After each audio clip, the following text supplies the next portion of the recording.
West Asia, but continuing to keep our focus on the United States. More breaking news coming in, wherein President Donald Trump has now come out to target NYC, New York City mayoral pick, Mamdani. Now, he's called Mamdani 100% communist lunatic. Trump has said, and I quote, "This is ridiculous.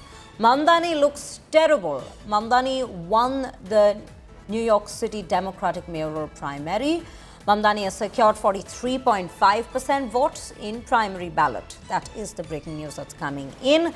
Let's now, in fact, cut across to Rohit to get more information and details on this. Rohit, when we speak of Donald Trump and his comments with regards to his political adversaries, he's never known to be a person who's held back or filtered his language, and we see another example of that today, we would say.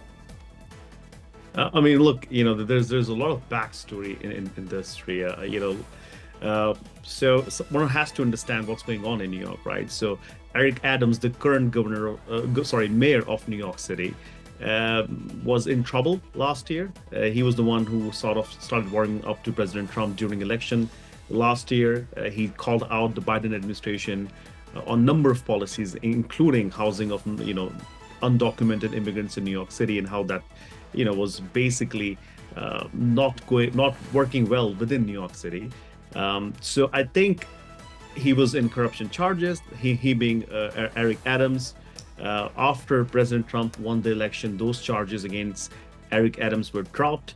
Eric Adams has since quit the Democratic Party and is running as an independent. And then obviously, because he was not in this Democratic primary against Mamdani, Mamdani's won, and he probably is going to go in November and win this election.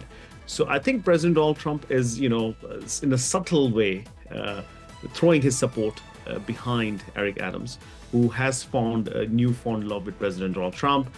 Also, the fact that Mamdani has positioned himself as a socialist Democrat. He's talked about how grocery stores should be run by New York City.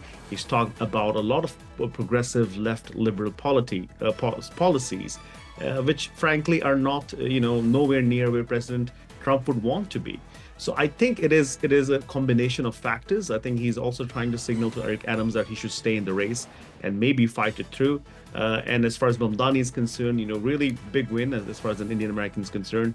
But the fact that his platform is completely opposite to that of President Trump is why he's used those words to describe him, including calling him a communist. Right, Rohit. Interesting developments, definitely, that's taking place in New York City at this given point, and we will keep a track of that. Rohit, thank you so much for bringing us all those details.